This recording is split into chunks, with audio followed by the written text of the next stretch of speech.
I am working on the 4th of July. Can it get more patriotic than that? I don't think so. I think I've won. I have beaten the cheat code. I am working on the 4th of July. First of all, 4th of July is a lot of people's holidays, not necessarily mine. Um, as a Saint Tomian girl, the United States Virgin Islands celebrates their Independence Day on July 3rd. So yesterday was my Independence Day. Was I still working on that day? Yes, I was. So I guess I have no excuse. But nonetheless, I feel like it doesn't know where it wants to go all the time, but it needs like one of these clippy things that I have on my hair. So, all right, but we don't have a lot to talk about, but we have a lot to talk about. So let's launch that intro and get right into it.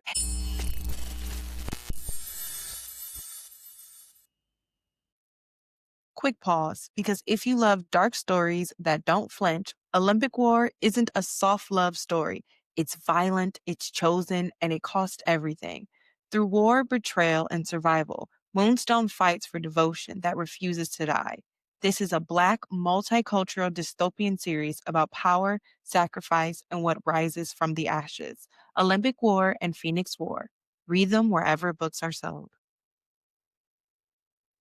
Hey, Unbothered fam, and welcome back to another episode of Basically Unbothered Recapped, Holiday Edition.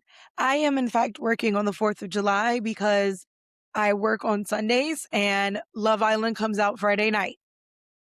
I actually have a party to go to after this, so if you see me a little bit more glitzy and glam, my acne's still there, by the way, guys. I just have longer hair to hide it. She's still there. She's still acneing, and we're not going to let it ruin our happiness. We're not going to let it ruin our day. We're never going to let it ruin the vibe. So we just keep pushing on. But we have some fun things to talk about life wise. I got some cool things coming up. I will be at Urban Rest vendor event that they have coming up for July 12th. I'm doing a co-working, networking Tigers game July 10th. My weekend is packed. And then I have on July 11th, which is like right in between those things, is a big thing at my job. So I'm going to be working there too and getting like my butt kicked. I'm stressed. I'm so stressed that I'm starting to get a cold sore, which is just, I woke up this morning and I was like, why? Why me? Out of all the people to do this to, we couldn't have found anyone else. Nobody else could have volunteered for this moment, and apparently not. So here we are. We do have some fun topics to talk about today, which is really cool. That part is exciting. We love that. So let's just kind of get right into our recap topics of the day. First of all, if you have been following Kelsey's journey from California to Hawaii, she made it. She is the first, I think it's the first American female.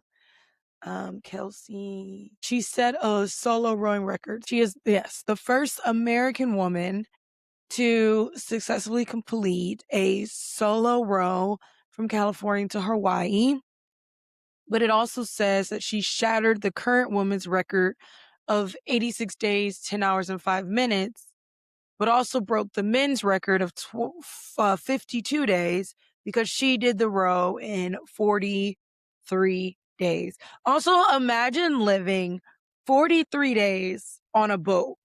Not even a boat, a rowboat. Her rowboat looked so cool, though, honestly.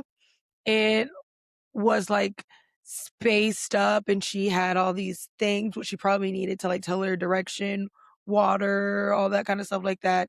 It had a cover so that, she could protect herself and sleep. I'd just be terrified. You're like sleeping in an open ocean and you don't know what's going to happen. What the weather is going to bring, nothing. You know literally nothing about what's going to happen. And you're just like, yeah, let's do this. I mean, fuck it and go off. Like, whatever, fuck it and go off. This is just so cool. I love happy things like this, and I want to try to bring happy things like this to you guys more because I think that it's fun, you know? Obviously, we talk about all this shit that's going on in the world and it's crazy, but I love fun things to remind us that, like, not everything in the world is fucked up. Not everything in this world is fucked up right now. And, like, it feels so good to have these reminders and, like, these happy things. And, you know, as a woman, does it feel good to see this woman prevail? Absolutely. I told you guys, and I am always rooting for women. I am always rooting for women. Now, to be clear, I didn't say all women. There's some women that be out here doing some stuffs. Those are the women folk. We leave the women folk alone. But women, yeah, I'm rooting for them. I'm rooting. I love it. I'm so happy to see it. And it just feels like a great way to start the podcast off with like a happy swing. So yeah. All right. Next, we're going to touch on Manon's hiatus. So recently it was talked about in an interview by Sophie, who we all know is kind of like the spokesperson for KATSEYE, that, you know, they're continuing to let Manon be on her hiatus, do the things that is best for her and what they feel like is best for her, what she feels like is best for her, and that she can come back anytime. Now, what I heard from that, and I haven't really seen anybody else say this, but what I heard from that was that Manon's not coming back. Like, there is the comment that she can come back at any time, to me says that KATSEYE is moving on without her. And there's always a spot for her to be there. They're never going to say no if she chooses not to be there. But Manon's not coming back anytime soon. That was, to me, what was most apparent from that was that they're still playing the PR game. We might never know why Manon's gone, but I don't think she's coming back anytime soon, guys. And I'm so sorry because it sucks. And, like, honestly, I haven't supported KATSEYE past this. And you guys might still support KATSEYE past this. And I love that for you. And, like, that's your choice. I just can't. I just can't get whatever happened beyond, you know, closed doors, whatever they're hiding, whatever secret is going on, they're not making it clear to us. And so I want to make it clear to them that I don't support it. I fell in love with KATSEYE because of Manon. The whole point of KATSEYE was that people from all over the world, from all different ethnicities, could see themselves and feel seen and heard. And losing that Black representation in what is supposed to be a traditional, like, K-pop model, I'm just good. I'm just good. Like, I don't need it. I legitimately don't need it in my life. Like, it's okay. It's gonna be okay. I can find someone else to, you know, other bands. I'm old though. Like, I don't really care that much. Um, I don't wish, I wish the girl success, except those who are plotting on Manon. And, you know, I still haven't heard much about Saint Satine. I don't know if their debut went as successful as people thought that it was going to go. I don't know. I think that this Hype Geffen thing is having a lot of issues. I think they're having a lot of issues, and I don't think that they have that figured out. And I think that one of the issues is maybe an American thing. And I've always said that what I loved about K-pop was how long they had to train and how long they spent training with each other. And that is something that I think creates a dynamic that whether you guys get along or not, your business, you're in this business together.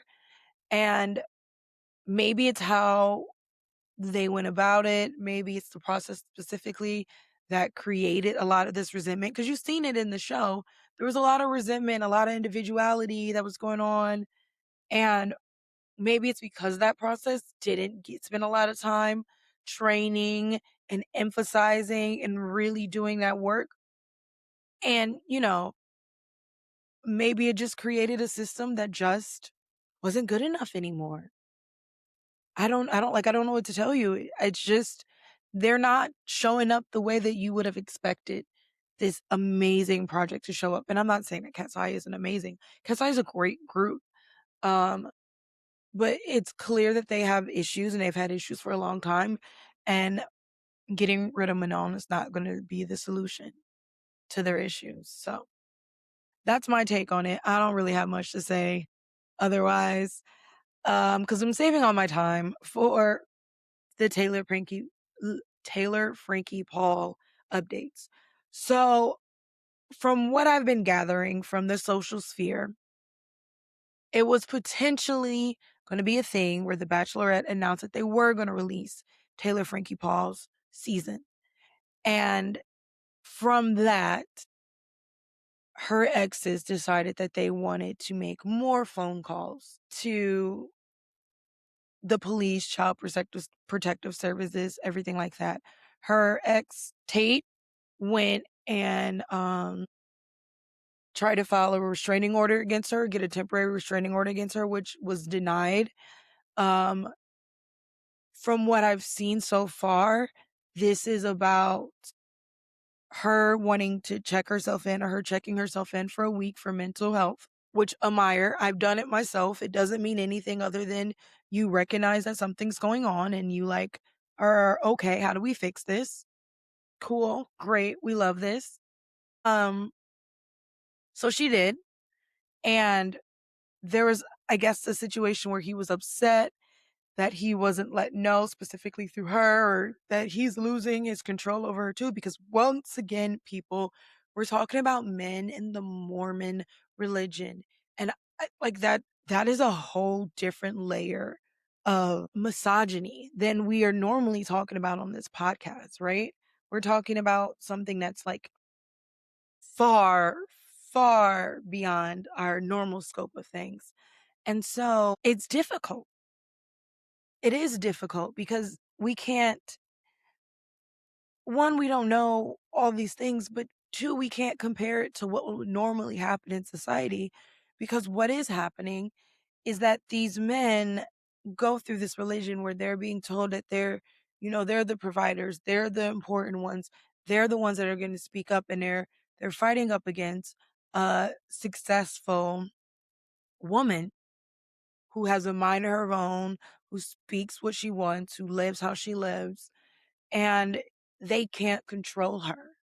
And that's something that's like really shocking to them, legitimately probably shocking to them, because the women are supposed to kind of be controllable by their religion in these situations. And I don't know enough about the Mormon religion, so don't come for me if I'm not hitting on everything correctly. I'm sorry, but this is just from like what's been going on and what's being put out there, right? And so we see these things get displayed right in front of our faces, and we see her exes display these things. And when they don't get their way, unfortunately, they kind of act like children. And we saw this with Jesse's husband, or soon to be ex-husband. When he didn't get his way, he taunted her, he picked at her, he threatened to release things about her. Like, there's a very manipulative thing going on, specifically in this religion, from what's being shown, that it's just hard to watch. But because of that, she got tired and she started releasing these clips. And I want to get my phone so I can go over some of the things that she said on her story. So originally, this started on her Instagram story, and then someone took her story and they made it into a post. So I'm going to go search that post. So they took her stories, and this is by Nick Ritchie. Took her stories and started and turned to a post. So the started was, my whole back while being trashed and bashed needs to be studied the way I could, just receipts. Then she says, I spent the day crying and fighting for my 2-year-old children. They had returned yesterday after being withheld, and they were expressing how excited they were to spend this year's with me doing fireworks. Their father even told me we could extend it to Monday, so I relayed to them the exciting news just for him to take it back and rip them away again today. It was lies to them, and gut was wrenching to witness them cry, confused and asking why. If I understand correctly, because I willingly seeked extra support for my mental health. I even was open with those who needed to know. I only refused giving details to my controlling exes. I had my kids taken for doing the right thing. Why would I ever again ask for help? I openly tested at the facility and was clean aside from my prescription med I only talked about.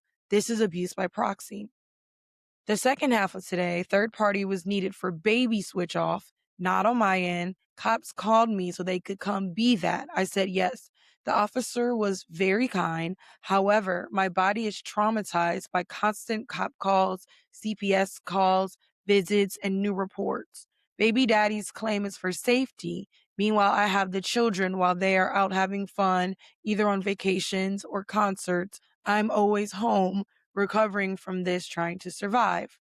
I'm dealing with the system while being teamed, plus a smear campaign was happening while trying to recover my own nervous system from so much abuse done to me, while also trying to help and console them. And daddy is seen out having fun, smiling while his child is in agony. Daddy has sole custody. She's not well. Facts. I'm not okay because I care, and anyone with a heart would be dying witnessing this for months now. I was vulnerable and trusted my ex because he begged me to tell him what I went through, and I cried telling him all and then pretended to feel for me. He lied, twisted it, and then teamed up with the person that did it to me and filed against me as well. Oh, and told me this is a lesson to be nicer to him and tell him information when he asks. This isn't about safety, it's about control for them. That's called coercive control for those that don't know, aka abuse. Then she starts showing pictures of physical bruises on her body. And she said, "Oh, remember the chair video that went nationwide twice? These are some of my wounds from that night, and I've apologized and been punished for years now.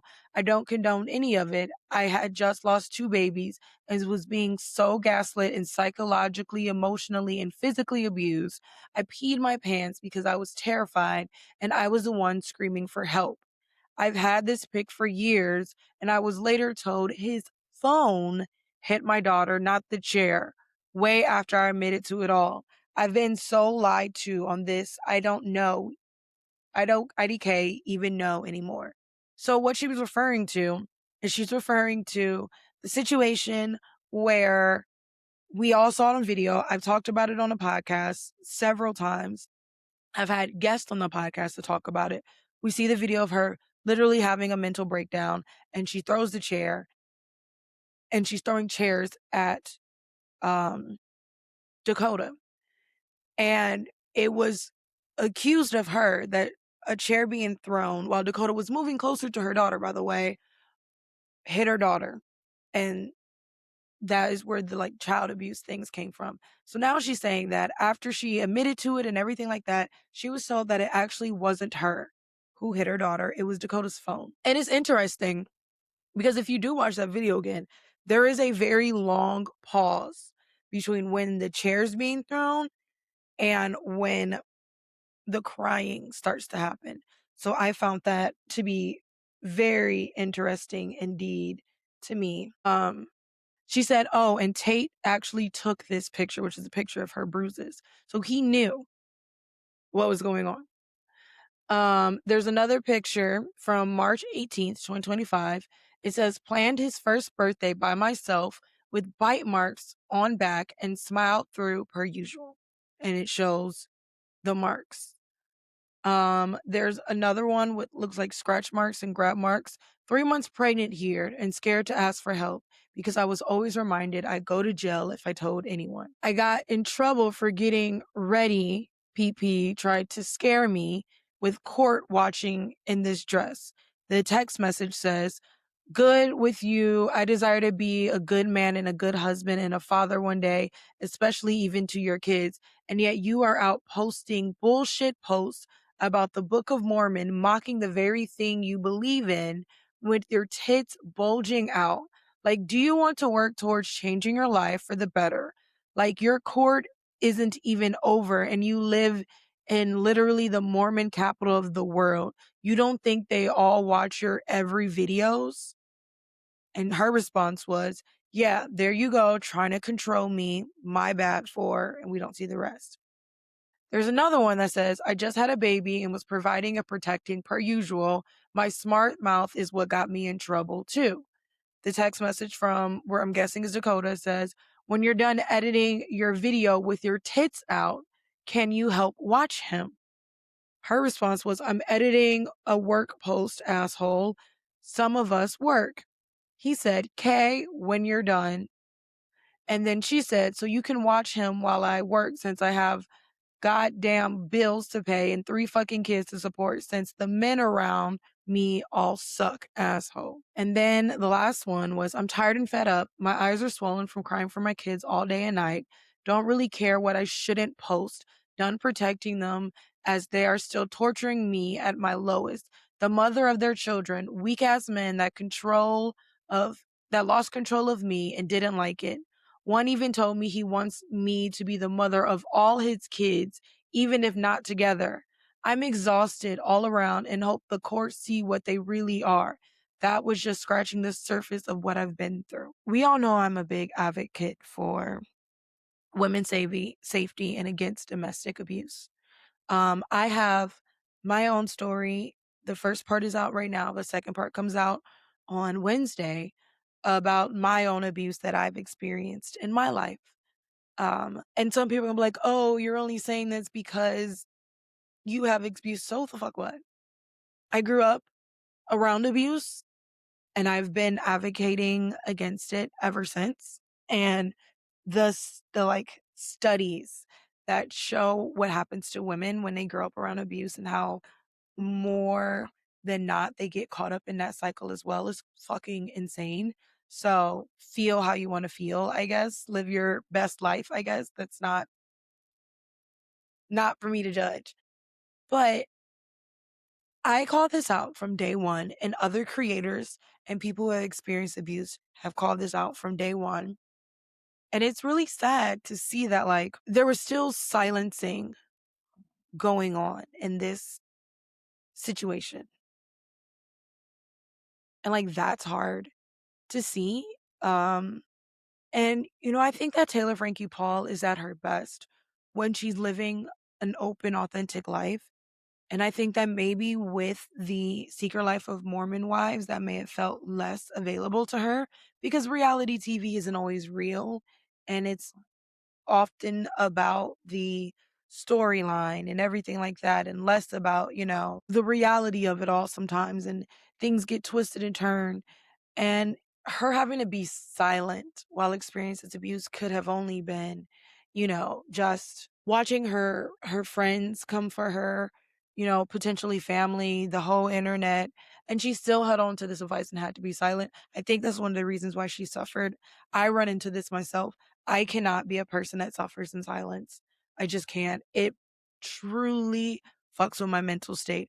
When I don't speak up, when I don't use my throat chakra the way that I'm supposed to, specifically as a Sagittarius, and a Sagittarius that has Sagittarius placements in my sun, my moon, my Mars, and my Mercury, there's no fucking way that I can live an inauthentic life or not say what I want to say. I literally got my hair done. And this girl made a comment at the end because I used one of their flash sales. And when I used one of their flash sales, it was $65 instead of $85 to get my locks retwisted. And she made this comment, well, you only get one, because she's thinking about another sale that they had. And she decided to make a comment about me because I was a returning customer and using a sale. And I held my tongue, and I need to stop doing that because it doesn't serve me. And for some people, it really, truly does. It does not serve me. It does not serve me to, like sometimes you don't need to respond. But like when something's like, it's still bothering me. I still want to go to that person and be like, the fuck did you mean? Like, let's no. Like those things, they affect you. And I think with Taylor Frankie Paul not being able to talk about it, not being able to say what was going on with her has been one of the things that's really like fucked with her. And I hope that like as much as people are going to try and fight it or whatever, that saying her piece is giving her some peace because no one should be silenced. And from what I've seen now, Dakota and Paul have teamed up with their own custody lawyers to try to fight against her, which is just sick. It's sick because for the record, the temporary restraining order was thrown out the window. The request for sole custody was thrown out the window.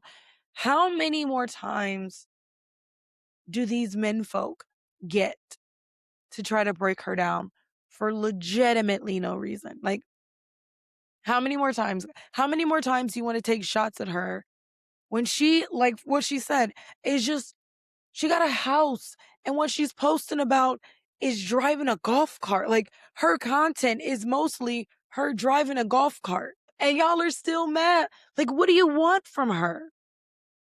She's making steps to improve her life. She noticed that she wasn't in the right mental state. She checked herself in, and you're mad about it. But that's because when you check yourself into a mental facility, what people see is they see it as a weakness. And jobs will treat it like that too, and they don't even realize it. Jobs will treat it like it's a weakness, not because they don't care, but because they care. They don't want you to get overwhelmed again. They don't want you to, all these things. And sometimes they'll treat you with kitty gloves and then it builds up and then it causes issues. This is why a lot of people don't disclose what happens to them in the workspace because of shit like this.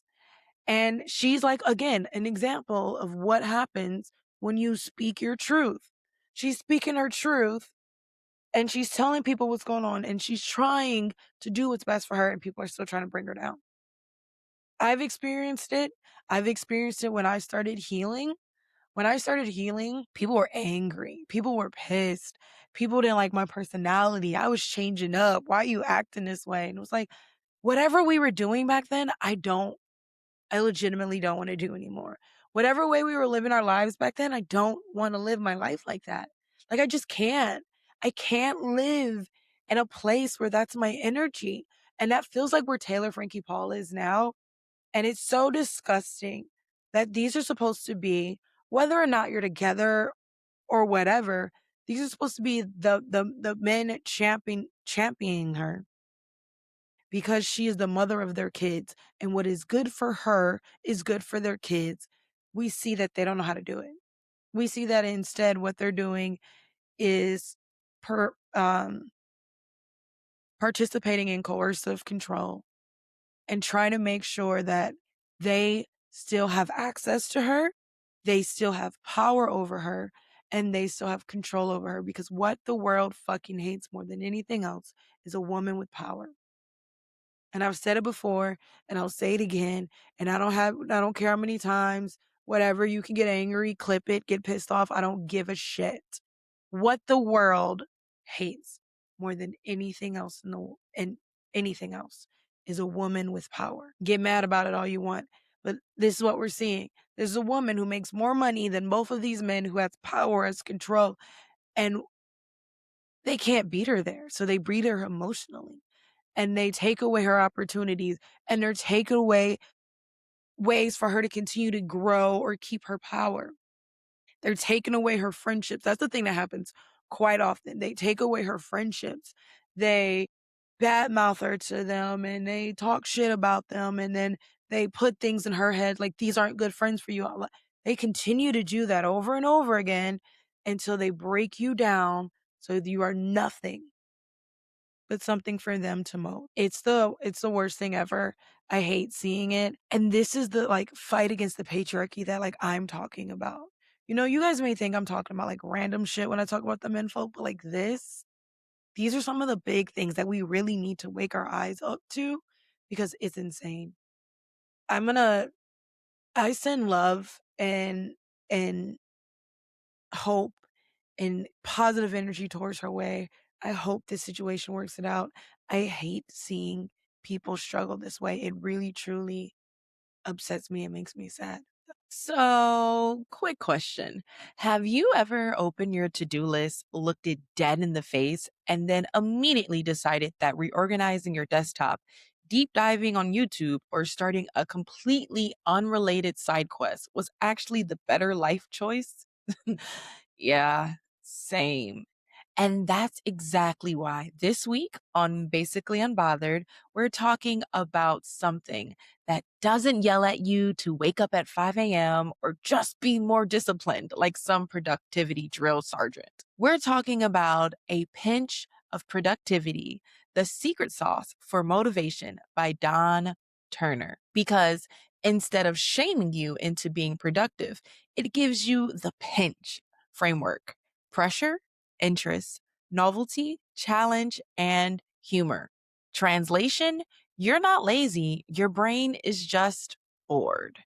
This is about learning how to work with your brain instead of fighting it so you can actually finish the things you keep putting off without turning your life into a boot camp montage. So if your motivation bar has been sitting at low HP for a little too long, go check out A Pinch of Productivity wherever books are sold.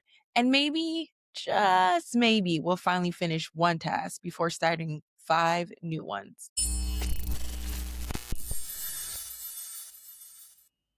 All right, we are going to get into some Love Island. Guys, I got to make this screen so big just to get into this Love Island stuff because it's so much has happened. So much has happened. So when we left off, it was a recoupling from Casa Amor, and Casey came back with TT, who pissed everybody off because she was fucking fighting and she was doing all this crazy wild shit and things were getting fucking crazy. And we're just like, what is happening? Like, tell me what is going on. And so we got into this stuff and then it was just bad. Where we're picking up now is the episode after. We see Anaya breaking down and we see Melanie come to her side, which was like, Melanie's breathing life. Melanie was just like, hey, like, I got you. We got this. You're not going to cry in front of her. You deserve so much more. You know, fuck him. All like, it was so beautiful to see. Meanwhile, Sincere was just full of shit. Sincere was just so full of shit, talking about him thinking it's just about exploring and he doesn't understand why everybody is so mad. And Casey, it was crazy. They all like got in a circle, like man huddled and man, that was wild. And Kate, it was just fucking crazy. Sincere realized that from the experience he had with her that he had a lot of making up to do, right? He had a lot of making up to do. And in this episode, the girls weren't holding back. Like after their fight with TT, they let Melanie know, like, oh, he was doing his big one there. Like, don't worry. He was not being respectful. And we constantly see this thing with Sincere, and it comes up in movie night, which was rough. And we're going to get there. But we constantly see this thing in Sincere where he just tells every girl what he thinks they want to hear. And he doesn't know how to be honest. And that's something that came up even after movie night when everything's frustrated and he tells Melanie, I'm just a people pleaser and that's why I'm doing these things. And it still fell short. And I loved how she clocked him. And we're going to get there, but it was interesting. Then we get to like the Casey, Anaya, TT of it all. And it was said in movie night, but I said this before. Casey was just playing her until someone better showed up. And now he's caught. And that's why he's upset. And that's why he's doing these smirks. And like TT knows too. TT knows because TT really likes him that Casey wasn't ever really feeling Anaya. He was just playing a game until somebody showed up better. And it got more interesting because when the boys from Casa were telling Casey about Anaya and Carl, he started being like, oh, well, she was doing it too. And it was just like, that wasn't the fucking point. And like, it goes back to the beginning episodes when he wanted to explore Soul or he wanted to explore someone else. And Anaya was always like, you can explore. That's not the point. The point is, let me know if you want to explore, go explore. Tell me how you're feeling. Like all those things like that. And maybe we're missing something. Maybe. But like, Casey just never got the point that what Anaya was looking for was openness and honesty. And Casey just didn't know how to give that. They did eventually get to have a chat, but that came way later on. And it was still like, I was still not here for it. I loved in the first chat that they had that he was like, after it, he was like, isn't sorry enough? And she's like, no. And it kind of reached this like teetering acceptance of whatever. And he goes, can I have a hug after that? And it was just like, oh my God. KC is a child. He's such a kid. He can't like one of the things he says about his relationship with TT is that him and TT are so good because they can just joke with each other. You and TT are good is because y'all don't take each other serious. Y'all don't take anybody else serious. And y'all low key talking shit about everybody behind her back. Y'all both just petty. Like that's what y'all like about each other is that y'all both are just petty. Because don't worry, TT, we're going to get to you in a way that you acted at movie night. Don't get me wrong. There was a point where they did have a conversation with TT and they were like, you know what? TT, this isn't you, and they had this when Anaya slept in Soul Ties. But they also had this, after as well. And I loved it when Anaya was like, again, it wasn't towards you. And the girls kept telling you, like, we're sorry, especially Trinity. Trinity was like, we're sorry if we came at you some way. That wasn't like our intention at all. But like, you don't understand how fucked up this was. And even some of the Casa girls not understanding that, like, it's not for the love of Moses. We need a t-shirt that says, it's not about exploring. It's about the disrespect. It's not about exploring. It's about the disrespect. And that's going to come back up in movie night. I feel like TT knew that she had to like redeem herself a little bit and that she came in too hot. And I mean, like, I appreciate the girls being like, you're defending your man. We get it. But like, she also clocked it. And then probably her and Casey had a conversation like, oh shit, this is still a game. People are still watching us and we can't make them hate us. Which is interesting because when we got to Friday night's episode, there seemed to be something going on with TT and Casey, and that was fascinating.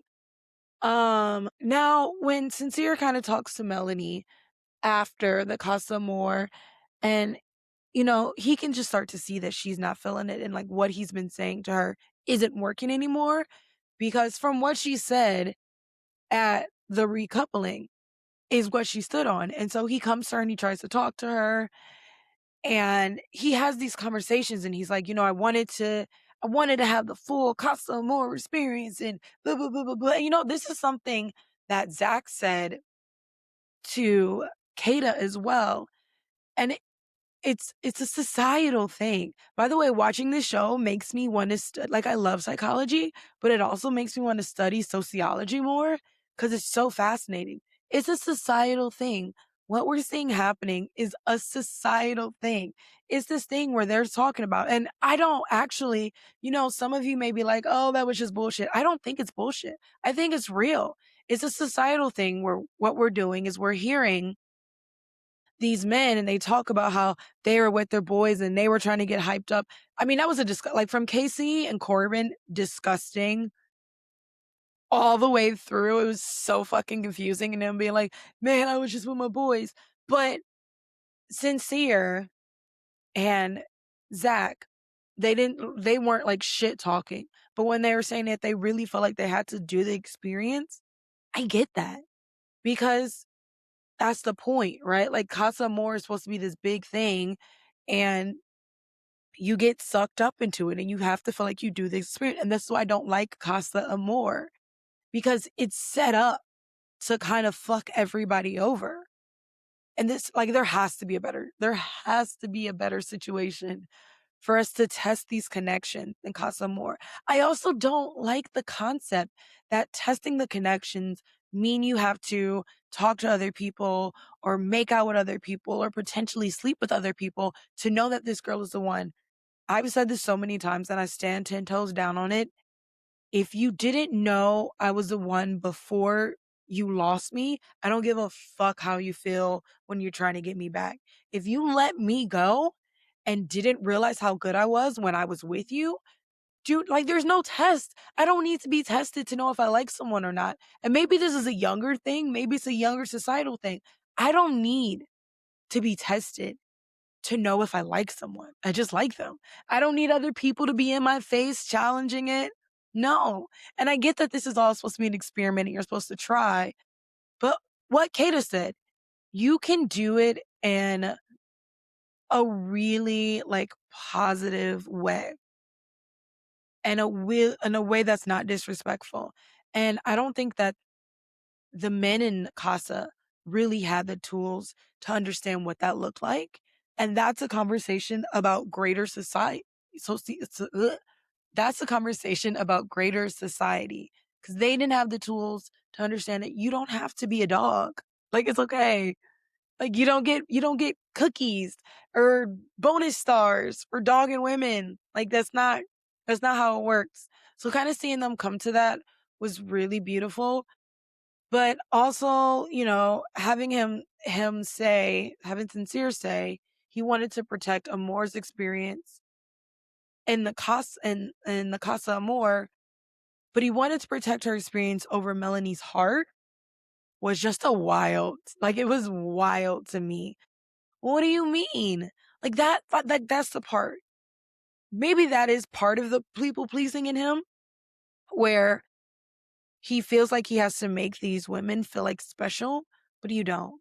Because what's the saying? Like, a friend to all is a friend to none. A man folk that can go hoe around is not a man folk that is ever going to be faithful. A woman folk that can go hoe around is not a woman folk that's going to be faithful until they're ready and committed to being that thing. And so, more importantly, like even in poly situations, if you are poly and you guys are all dating all these other people, the conversation has to be made that the person that is most important is the person you're in this full relationship with.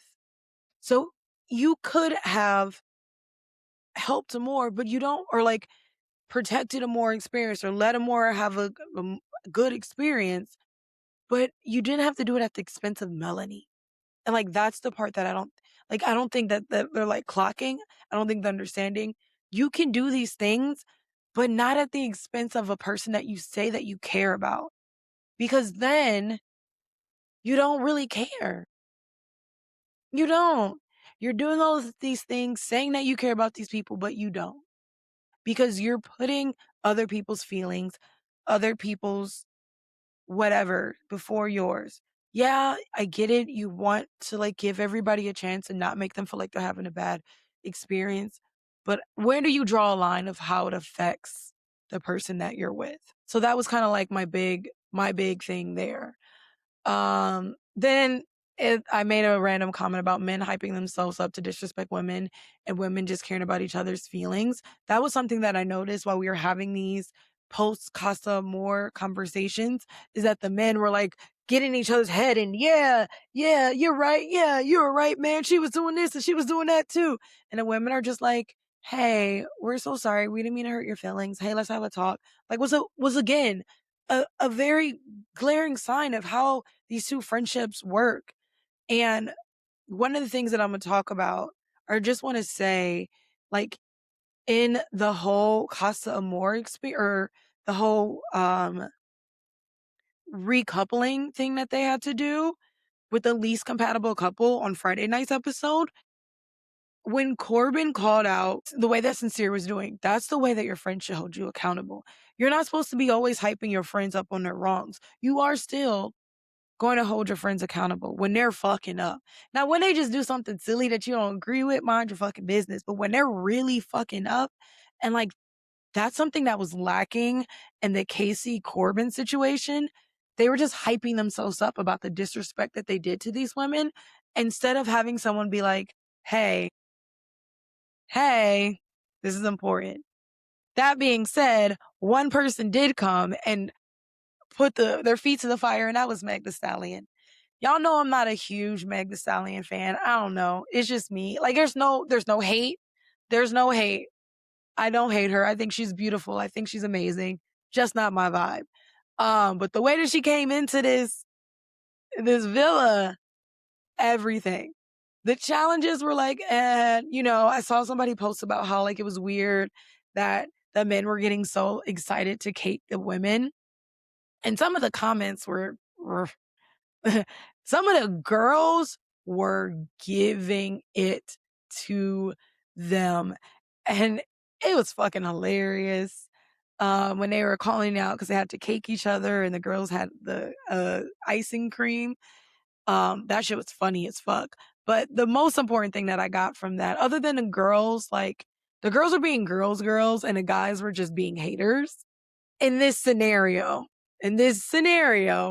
was Meg literally holding Casey accountable and watching Casey just get worse and worse as he continues to spiral out, and Meg being like, how do you feel like you weren't disrespectful? He's like, how was I disrespectful? She's like, did you not see yourself in Casa Amor? And I'm like, girl, yes, clock this man. Did you not fucking see what you were doing in Casa Amor? Oh, you thought that was okay? Okay. Now we know how to move. You thought that was okay. Okay. But I hated the challenge. I love seeing Meg. I don't like the idea, like Swerkathon and sitting your butts on cakes was weird to me. Also disgusting. Also like, where's this icing going? Like everybody's like, it's up your butt, but like there's a short way from your butt to your, and like you get it nice in the places icing shouldn't be. Like, are you giving these people medication for yeast infections? Like when you just put cake and icing up their hoo-has. Like, to be clear, that was fucking wild. But I didn't like it. It was fun. I like the accountability part. I did like how it was like a way to get out this tension that was starting to build in the villa because of Casa Amor. But I want like you guys to notice just how like Melanie was keeping it locked down for her friends. She got Corbin and Casey. She wasn't playing games. She was there for her friends. And I fear that Sincere is going to ruin her making it all the way, which makes me really sad. It legitimately does. Like, I'm so sad about this, but I'm still hoping that we get a bombshell that just flips the script. But what we got out of the Meg Stallion was Carl. Hi, Carl. We all wanted you back. The moment you left, we wanted you back. I've been seeing a lot of people compare them to Roger and Hammerstein's Cinderella. Because if you haven't watched it, Brandy is a black Cinderella. And the Prince Eric isn't it Prince Eric? No. Hold on. Prince Christopher. There we go. And they're comparing him a lot to like Prince Christopher. And I love it. Oh, I love it so much. He keeps acting that way. We all wanted Carl to come back. They're like our fairy tale. It makes me so happy to see them. It makes me so happy to see like Anaya's nervous system kind of calm down with it. And Amora came back too, which kind of felt like, I mean, obviously I knew that they were going to vote for Amora to come back, but it still kind of felt like, but Amora came back and TT was messy. TT is messy and TT is petty, and that is why Casey and TT get along. TT is messy. I'm just saying. Amora comes in and immediately TT's like, you got to talk to Melanie. The Sincere that we saw in Casa Amor is not the Sincere here. And I'm just like, girl, yes, but also you are so messy. You love the drama. Note, when she was biting her lip while people were like upset, like she was literally getting off on the drama from movie night. It was weird. We do get some close offs. Bryce and Trinity close off and they're in a relationship. They're girlfriend, boyfriend. We love that. Corbin and Parmida closed off and I was like, but guys, low key, they're actually starting to grow on me a little bit. I'm not gonna lie. Corbin and Bermuda are actually starting to grow on me a little bit. From what she said in the least compatible couple recoupling or dumping, I guess. And she said, we're both just good looking and maybe you guys have a problem with that, but we do have deeper connections and he's hot and I'm hot. And I'm just like, I mean, their mindset low key is kind of similar to that. And this is not about Kenzie, but Parmita feels like a no nonsense type of girl. And sadly, maybe that is what Corbin needs is like, she straight up was like, if you, and she, at least she was honest when she saw like movie night and she saw what Corbin did. And even before that, she told him, if you play me like that, you will regret it. T, check, agreed, love it. They're slowly working the way to my heart. Not Casey and TT though. Not them. We also had the Kenzie Gall Dylan drama gone, and I really don't want to give it as much time as I could because it was just, guys, and all the things that get talked about, like some of the things got to get the like go to the cutting floor. And the Kenzie Gall Dylan drama, although it was important for the Kenzie arc, it's just basically, guys, Kenzie's fucking up. Let me be clear. Kenzie is fucking up. And when, who was it? Anaya, maybe it was like, yeah, low key, or Kata was like, low key, you're kind of looking like the girl version of Sincere. She was. But when we get to movie night and we talk about that and like how she handled it versus how they handled it, completely different. But basically, Kenzie kissed Gal, Dylan cried, Gal and Jen broke up. Jen was mad at Kenzie. Kenzie's leading them all on. It's really confusing. Kenzie doesn't know what she wants. But then she closes it off with Dylan and like they zoomed into her face and it was like the same face that Sincere had when he was talking about like how much he liked Amora. And it was not a face of sincerity or emotion or happy or anything. It was just like, I'm pushing through. That becomes important later. All right. Movie night. We're going to try to move past this real quickly as we can. All right. Let's see. I'm not going to talk about the individual videos. I'm going to talk about the full vibe. It hurt for Zach to say, seeing you cry like that makes it not worth it when Kata got his videos. But why the fuck did you do it in the first place? It only hurts when you, like, that's my thing. The lack of like being able to see past like this exact moment is just crazy.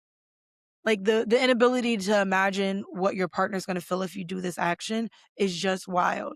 And I think that that's one of the biggest areas where there's a disconnect because they don't see it. They don't see where they're wrong. They don't see where there's issues. They don't see where there could be problems the way that they're going about things and handling things. And it's just like, you want to take their heads and just shake them. But back to what I was saying about TT smiling. That was weird. Casey's video comes on and they're so bad and he automatically goes into defense. But when there are scenes with Casey and TT making out, TT is biting her lip and like she's getting off on this shit, right? Like, oh, this is so good. Oh my gosh. And you're just like, weird. But the way that Casey got to see the video and it was just not, it was not good for him. And that was the biggest argument that we really got for most of like the clippings of the movie night was everybody going at Casey, which was fucking fair. I do think that they should have let Casey speak more, but I also feel like when Casey opens his mouth, it kind of comes off as like bullshit. And after a certain while, you're just pissed and you no longer want to hear the bullshit. And that is what I feel like is happening with KC. When he opens his mouth, it's just fucking bullshit. You're just like, why are we talking? Like, why are we having these conversations, sir? Like, how do we make this stop? How do we make you stop? Stop. And there's just so many things. Trinity clocking Casey about his lust was so fucking great for me. Because again, from what I said before, you know, you see Casey make comments about how Anaya is a grandma. You see him make comments about how Anaya doesn't want to touch with him. And then you see him literally compare her to TT. It's like, TT, I don't have to beg her for kisses anymore. And it's, that's a thing that comes up a lot in relationships too. And it's a conversation about like, women willingly will give it 9 times out of 10 when they feel emotionally safe and secure. And this is something that you see with Anaya and Carl. And boy, the way that the men use that shit about Anaya and Carl was just so, they really didn't get the point. And they're like, look, she's kissing, she's exploring. First of all, to be clear, Anaya is exploring only after she got a video, watched the entire, I want this to be clear. Anaya was only exploring that way because she watched a video of you get lap dances from 6 other women, verbally disrespect her on the screen, all kinds of shit, say all wild shit during the whole time, right. And then woke up the next day and was like, fuck it. So from the beginning, it was a consequence of your action. And they made a comment about like, why is one okay and not the other okay? Or why, they only got this one clip. They didn't know what he was saying. And I wrote this down and I'm trying to find it. I tweeted it. A woman, once you show her how you're going to act, whether she chooses to stay with you or not, she knows in her mind, she will see that in her mind all the time. And that's how you're going to act when you're out. That's the problem with like cheating and things like that, is like, I'll just speak for myself. Once you've done it, I'm always going to be paranoid about you doing it again. I always think you're going to, once I've seen the behavior, until I get enough behavior to show me differently. She didn't get enough behavior. So to her, in her mind, and to anyone's mind, if you disrespected me off rip from the beginning, what would make me think that you're not going to do it for the rest of your experience? So the men are arguing when Anaya's video comes up with Carl, and they see that and they're like, well, yeah, you did this too. And you didn't even know how he was moving and talking. And she's like, that was enough. And Anaya having to say, why are we giving him so much sympathy when he has disrespected me every time, felt so heavy. It did, because it was like a call to it again. Why are we giving this man so much sympathy and me none all of a sudden because I called out your bad behavior when he's disrespected me every single time and I haven't? Even when I was with Carl, I was still respecting you. I explored the connection because last time we had a conversation, you said you wanted to explore, so we were exploring, but I still didn't dog you. I still didn't talk to you. And there has to be a thing to notice about like what the disrespect means, because disrespect means something different to everybody else. For instance, for Kata and Zach, who have been like so kind of linked up from the beginning, disrespect for Kata was Zach kissing the other girls and making out with them a lot, when Kata didn't do that. Kata said, you can explore, you can have conversations, you can do all of that, but the kissing is my problem because I didn't kiss anybody else. That's where Kata's boundary is. Now, for Anaya, it was different.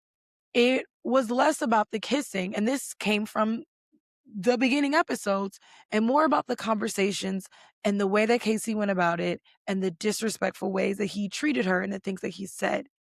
That's the big difference. And I don't think that's where like the men are seeing it, is that everybody's threshold or what they consider disrespectful is different.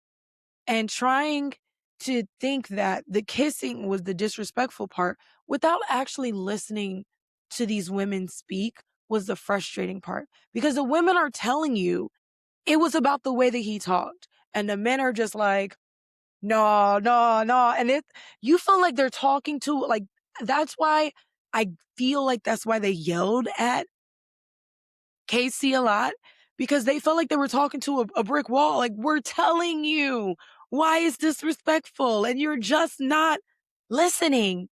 Like, what do you want us to do? And so that was just really frustrating, but also just to see it and to see how it broke Anaya in the end when they're both standing up and like, you laughed in my face, you played on my face. That was really sad. Um, the Kenzie video, that was really sad too. Um, and I am not making excuses for Kenzie. Kenzie's been on my shit list. You guys saw that she's on the shit list pyramid. We all know she's on the shit list pyramid. But the way that she handled it was different. I want to hold your hands when I say this. When her videos came out, she was immediately ashamed. And some of the men were. The thing she didn't do though is she didn't blame anybody else. She did try to explain herself, but she didn't blame the experience. She didn't blame what was happening. She didn't blame the connection. She was like, I take full accountability for my actions and for what I did. And I'm so sorry. And she talked to them individually and she talked to them with compassion and she was kind. And that is kind of what the men were missing in this movie night thing is that whether Kenzie could have felt and argued these things, she really questioned herself immediately. She really questioned how she was moving immediately. And she made amends to those people immediately without making excuses, without, trying to say, well, you guys did this to me, so I'm getting back. None of that. She apologized. And even the days after, she said, knowing that I hurt them that much really hurts me. And I don't want to be that person. Like, she took it really in and really like sat with it. And you could see that. Now, comparison from the girl Sincere to the actual Sincere, both of those clips did not hold back. And both of those clips were really hard to watch. And it was even hard because there's like a lot of going around on threads. And one of the things is how Corbin really fucks with Melanie. And he does. He really, like, whether they coupled up or not, Corbin really fucks with Melanie. I think they have a really great friendship. And that is why I think that their connection worked for the time period that it did when they were coupled up or whatever. But man, the first one that they saw for the first half, they showed for the first half of movie night, where the entire villa was quiet, spoke volumes. Like, that was, you gotta be fucking up to make both the men's side and the women's side quiet. Like, that's wild. And then when Sincere goes, I might have done a little bit. He was pathological. Now, I really don't even know if Sincere truly understands why. And I think that maybe this experience is like a highlight for him. Not like a highlight is a good thing, but like a highlight to like expose that this is not who you want to be, baby. Like, you have real issues that you really have to figure out to be, because like Corbin said in the least compatible couple, you didn't just lie to her, you lied to all of us. You played all of us. And it was crazy watching the first videos and watch Melanie like shrink and cry and shake and ask Anaya to hold her hand and be like, I already knew. Like, that was the saddest thing. Watching a woman lose her spark. And I kind of said this from the beginning too. Like, a lot of them were going to try to break her spark because her energy was just so much fun and they didn't want that. Watching a woman lose her spark on screen where we can see it, it's just killing me. And even when they had the conversation about it, point is that Sincere just doesn't get it. They tried to get him to get it. He came back with the people pleasing thing. They don't get it. I don't get it. I don't get why people are pushing them together. I get it in a sense that like it's the way for Melanie to stay here and stay in Casa. And like, guys, I want that too, but I don't know. I don't ever want a woman to feel that way ever in life. And watching that was just so fucking heartbreaking, honestly. Side note from all that craziness, something about Dylan feels off. Something about Dylan feels off. Something about Dylan just feels off. I don't know what it is yet, but something about him feels off. Finally, we get to our recoupling, dumping, and then challenge voting. We get Jen's the one that not recoupled up with because Gall recouples up with Amora. And I stand by what Jen said. Like, it's wild that I brought this man in here and he's going to be the one that picks my fate and he votes me out. Wild take. Love the way that it came back in the end and bit him in the ass because then after Jen gets dumped, they have to come back after saying goodbye to her and then vote for the least compatible couple. And guess who got the most votes? Hands down. Oh, it was Guile and Amora because what the fuck? I love that. I love the producers just being like, "Okay, we got you. You're leaving." Just like she was. Bye-bye.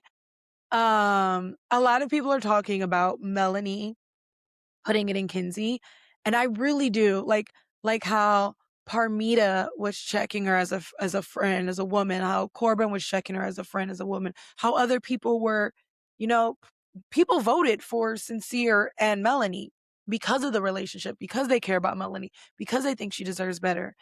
And Melanie did the same thing. It just may not have felt the same to you guys, but Melanie sees within herself someone who's shrinking, and she sees Kinsey, who is this spirit and who's playing a game and, maybe going around the wrong way.